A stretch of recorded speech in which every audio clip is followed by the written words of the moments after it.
Happiness is not something you stumble upon. It's not a treasure hidden in another person's love or tucked away in life's milestones. It's not a fleeting high brought on by material possessions or external achievements.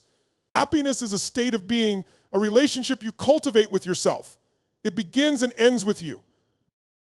Think about this. We spend so much of our lives searching for happiness outside ourselves. We think if I get that job, I'll be happy. If I find the perfect partner, I'll be complete. If I can just hit that next goal, I'll feel fulfilled. But what happens when you get there and the happiness fades? That's because external achievements, as rewarding as they might seem in the moment, are temporary. They can't sustain your soul. The reality is happiness can't be outsourced. It's an inside job. It's about the relationship you build with yourself, the way you talk to yourself when no one else is around, the way you view your own worth, and the way you nurture the parts of you that often go unseen by the world.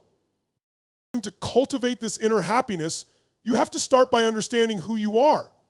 And that's not always an easy task. It requires silence. It requires introspection. It requires peeling back the layers of what society has told you you're supposed to be to uncover who you truly are. It's about asking yourself the hard questions. What do I genuinely enjoy? What makes me feel alive? What parts of my life feel authentic? And what parts are just me going through the motions? Happiness also demands self-acceptance. This means embracing your flaws, your quirks, and the parts of you that aren't Instagram perfect. It's recognizing that you are not defined by your mistakes, nor are you limited by your imperfections. Happiness comes when you look in the mirror and instead of criticizing what you see, you celebrate it. You understand that you are enough, not because someone said so, but because you believe it. Building internal happiness also requires effort. It's not passive. Just like any skill, it needs practice. This could mean starting your day with affirmations, practicing gratitude, or engaging in activities that light up your spirit. It might mean cutting out toxic influences, setting boundaries, or seeking therapy to unpack old wounds. It's an ongoing process, a commitment you make to yourself every single day. And here's the most powerful realization: when your happiness comes from within, no one can take it away. You become untouchable. The highs and lows of life might shake you, but they won't break you. You stop fearing solitude because you know that your happiness doesn't depend on another person being there to provide it. You carry it with you wherever you go. Happiness is not about achieving a perfect state of being. It's about progress, awareness, and self-love. It's a journey, not a destination. And the beauty of it is that you already have everything you need to start. It's been inside you all along. Validation is one of the most insidious traps we fall into as humans. From the time we are children, we are conditioned to seek approval from others. Whether it's a parent's praise, a teacher's acknowledgement, or a peer's acceptance, we are taught that our worth is tied to what others think of us. Over time, this need for validation becomes so ingrained that we lose sight of who we are without it. The problem with chasing validation is that it places your sense of self-worth in someone else's hands. When you rely on others to tell you that you're good enough, smart enough, or worthy enough, you give them control over your happiness. You become like a puppet dancing to the strings of their opinions, their judgments, and their fleeting attention. This isn't living, it's existing for the approval of others, and it's exhausting. Think about it. How many times have you second-guessed a decision because you worried about what someone else might think? How often have you held back your true self because you feared rejection or criticism? When you chase validation, you're not living authentically. You're molding yourself into what you think others want you to be, and in doing so, you lose the most important relationship you'll ever have, the one with yourself. Chasing validation also creates a cycle of dependency. The more you seek it, the more you need it. A compliment might make you feel good for a moment, but it wears off and you're left craving more. It's like drinking salt water to quench your thirst. It might seem satisfying at first, but it ultimately leaves you emptier than before. The approval of others can never fill the void inside you because that void can only be filled from within. Social media has amplified this struggle. We live in an era where likes, comments, and shares are often mistaken for real connections. We post pictures and achievements hoping for affirmation. And when it comes, it feels good, but only temporarily. And when it doesn't, we start to doubt ourselves. We start to question our worth as though our value as human beings could ever be determined by a screen. The truth is, chasing validation is a losing game. It's impossible to please everyone. No matter how hard you try, someone will always find something to criticize, something to judge. And the moment you base your self-worth on their opinions, you've already lost. You can't control what others think, but you can control how much power you give their opinions over your life. Breaking free from this cycle requires a shift in focus. Instead of looking outward for approval, you have to turn inward. You have to start asking yourself, what do I think of me? Am I living in alignment with my values? Am I proud of the person I am becoming? When you start measuring yourself against your own standards instead of someone else's, you regain your power. Validation isn't inherently bad. It's natural to want to be appreciated and understood. The problem arises when you rely on it to define your self-worth. The more you chase it, the further you drift from the freedom and authenticity that come from being true to yourself. And freedom to be who you are without apology is the foundation of real confidence. To stop chasing validation, you must also learn to tolerate discomfort.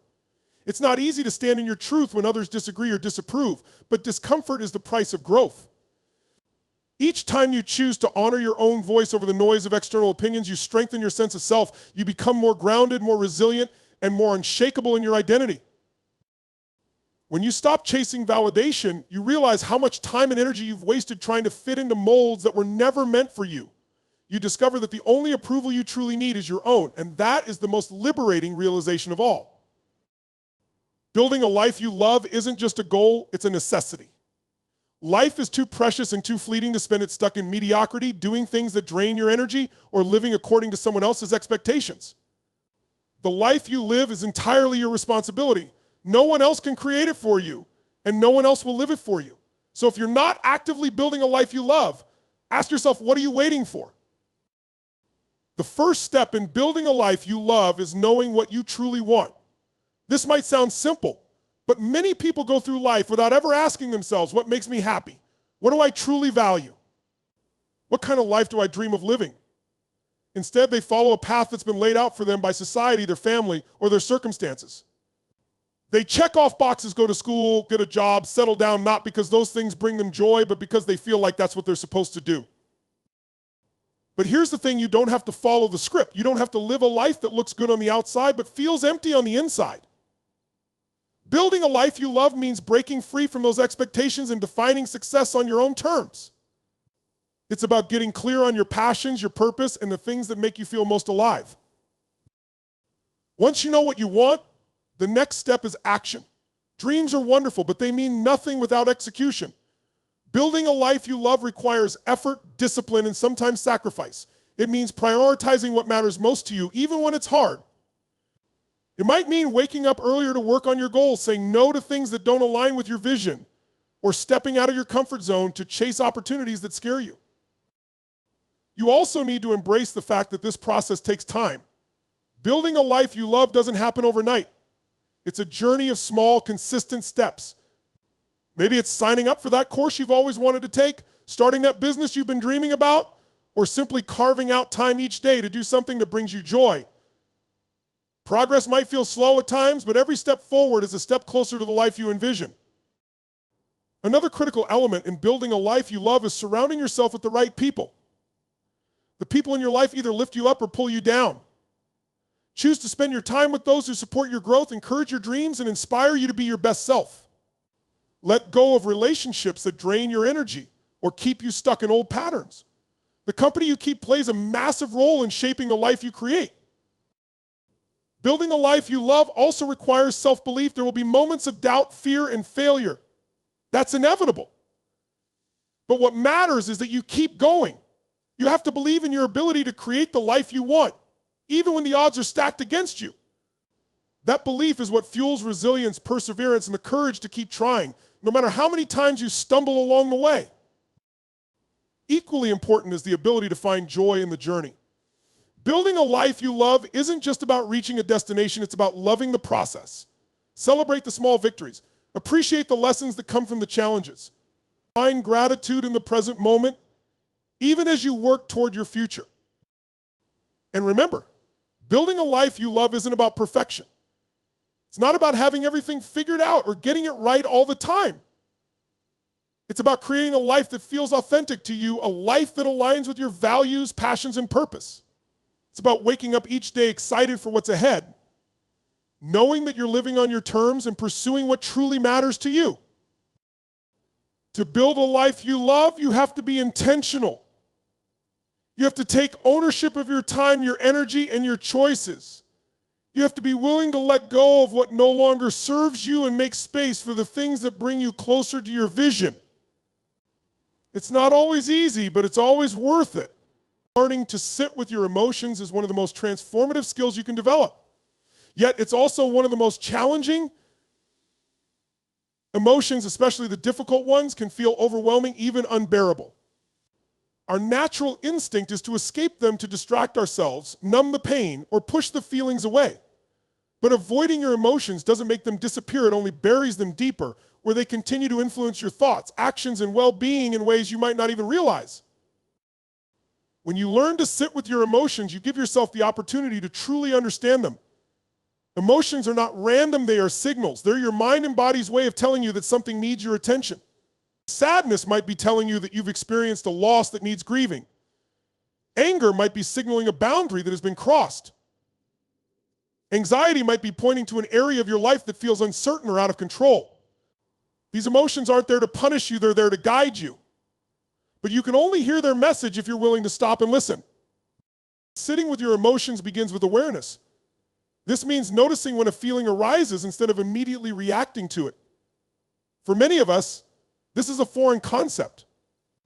We've been conditioned to either suppress our emotions or express them impulsively without really understanding what they're about.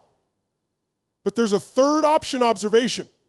When you feel an emotion, take a moment to pause. Name it. Is it anger, fear, joy, frustration? Simply identifying what you're feeling can be a powerful first step in processing it. Once you've identified the emotion, allow yourself to feel it fully. This can be uncomfortable, especially if it's a painful emotion. But remember, emotions are temporary. They come in waves intense at first, but they will subside if you let them run their course. Resisting or suppressing an emotion only prolongs its presence. Think of it like holding a beach ball underwater. The more you push it down, the harder it will pop back up. Letting yourself feel your emotions, no matter how intense, is what allows them to move through you and eventually dissipate. Sitting with your emotions also means letting go of judgment. Too often we label emotions as good or bad. Happiness is good, sadness is bad. Excitement is good, anger is bad. But emotions are not moral, they are simply experiences. Judging your feelings only adds another layer of suffering. Instead of thinking, I shouldn't feel this way, or why am I so emotional, try to approach your feelings with curiosity and compassion. Ask yourself, why am I feeling this? What is this emotion trying to tell me? Another important aspect of sitting with your emotions is separating yourself from them. You are not your emotions. Just because you feel angry doesn't mean you are an angry person. Just because you feel sadness doesn't mean you are weak. Emotions are temporary states, not permanent traits. When you sit with your emotions, you create space between the feeling and your identity. This space allows you to observe the emotion without being consumed by it. Practicing mindfulness can be incredibly helpful in this process. Mindfulness teaches you to stay present in the moment without judgment. When you're sitting with a difficult emotion, try grounding yourself in the present. Focus on your breath. Notice the physical sensations in your body. Where do you feel the emotion? Is it a tightness in your chest, a knot in your stomach, a heaviness in your shoulders? By bringing your attention to the physical experience of the emotion, you can stay grounded instead of getting lost in spiraling thoughts. Sitting with your emotions also requires patience. Some feelings won't resolve quickly. You might sit with sadness one day and find it still lingers the next. That's okay. Healing isn't linear, and emotional processing takes time. The goal isn't to force your feelings to go away, but to create a safe space for them to exist without resistance. When you allow yourself to sit with your emotions, you build emotional resilience. You learn that you can handle discomfort, that you don't need to fear your feelings. Over time, this resilience gives you greater control over your reactions and helps you navigate life's challenges with more clarity and grace. It's also important to recognize that sitting with your emotions doesn't mean wallowing in them. There's a difference between processing your feelings and getting stuck in them. Sitting with your emotions is an active process. It's about acknowledging, understanding, and eventually releasing them, not clinging to them or letting them define you. As you learn to sit with your emotions, you'll start to notice a deeper connection with yourself. You'll gain insight into your triggers, your needs, and your desires. You'll understand yourself on a level that goes beyond surface reactions.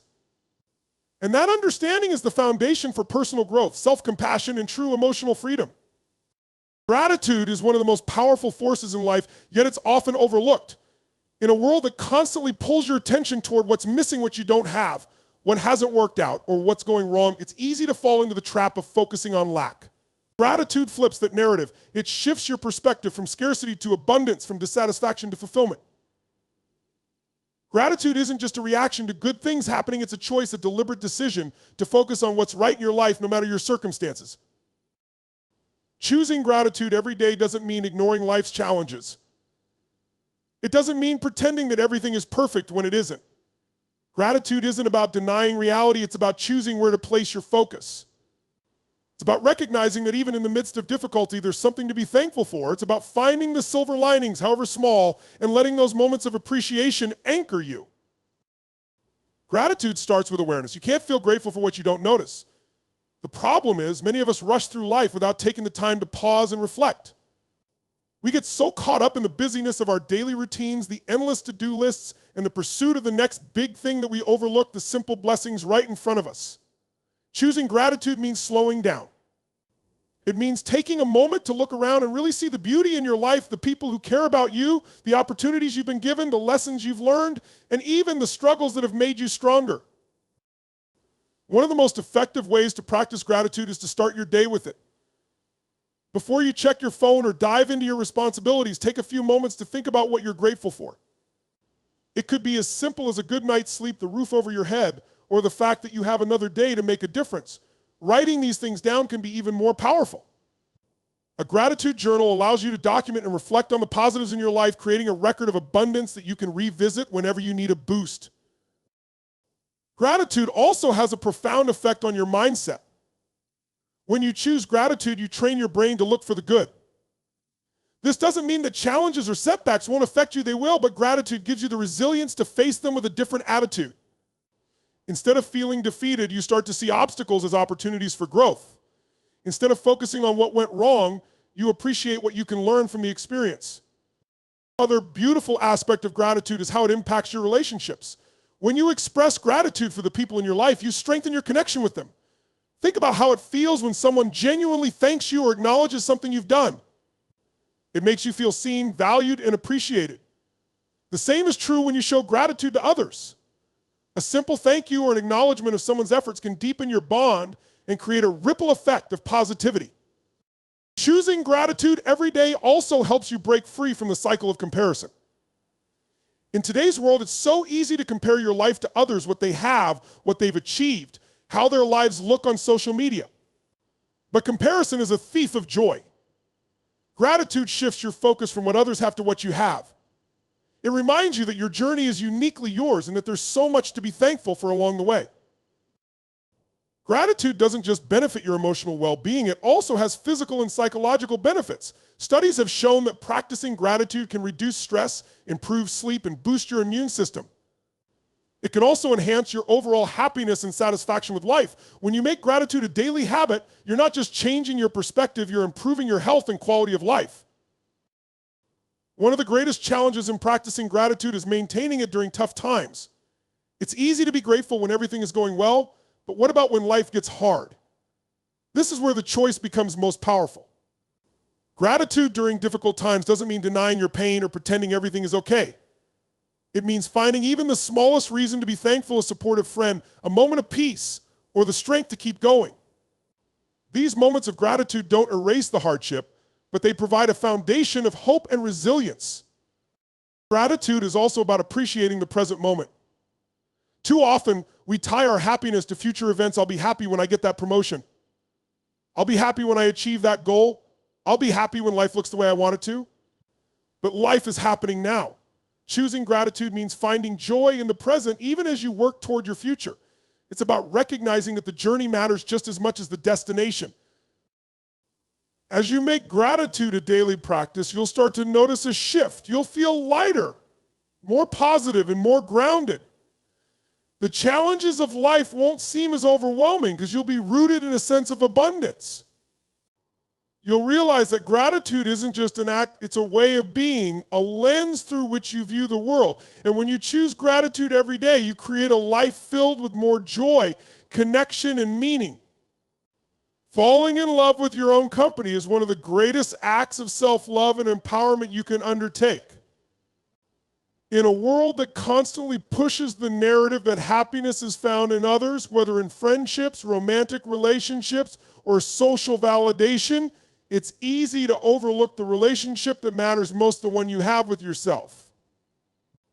Yet it's this relationship that forms the foundation for everything else in your life. When you fall in love with your own company, you discover a sense of inner peace and confidence that no external source can provide. The journey to enjoying your own company begins with understanding yourself. How well do you really know who you are?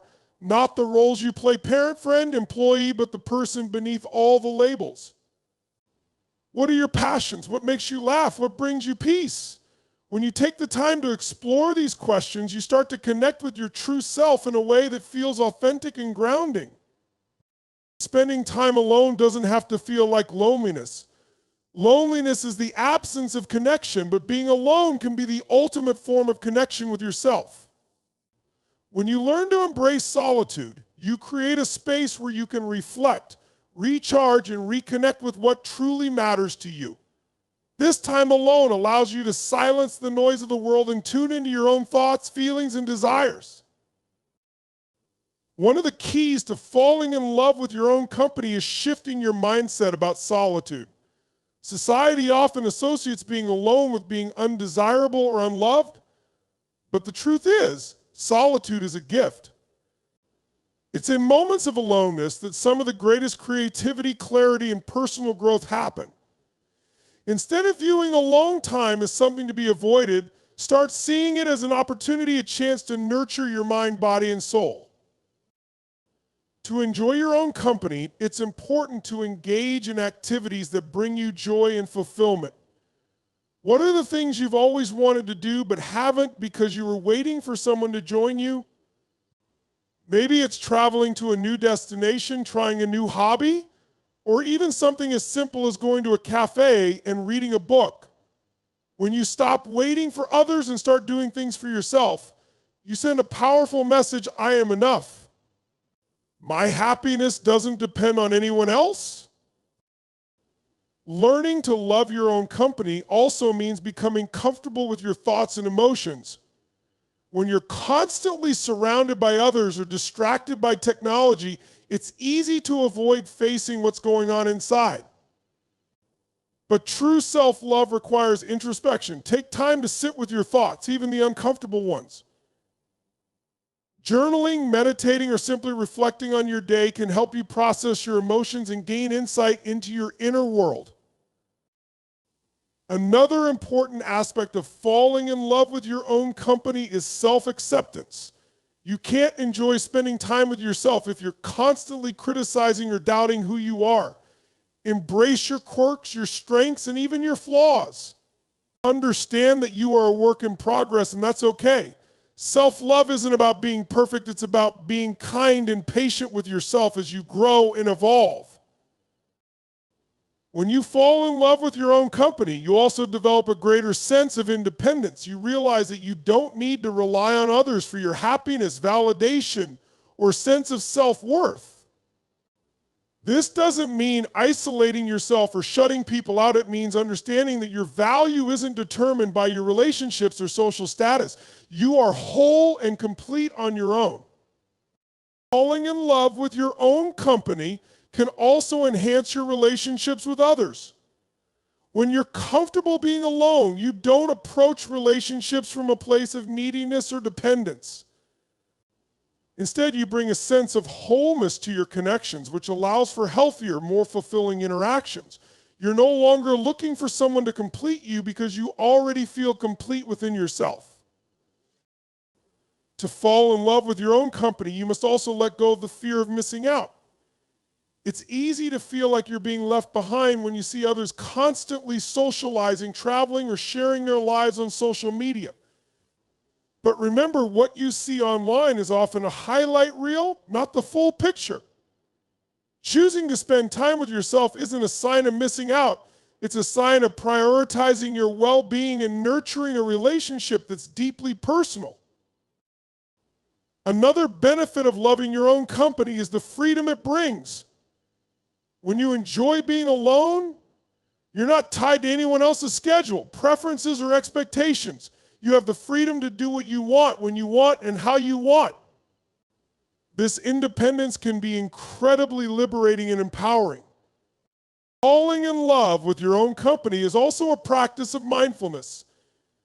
It's about being present with yourself in the moment without distractions or judgments. Take time to savor the small joys in life, a cup of tea, a walk in nature, or a quiet evening at home.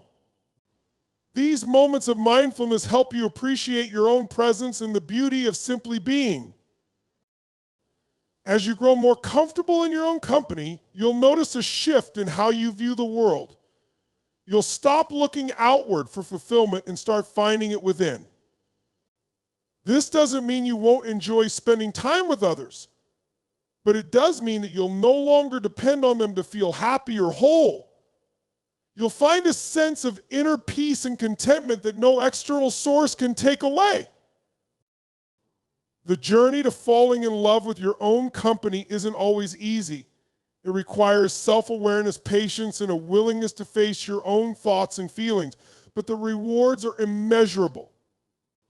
When you truly enjoy your own company, you unlock a level of freedom, confidence, and happiness that transforms every aspect of your life.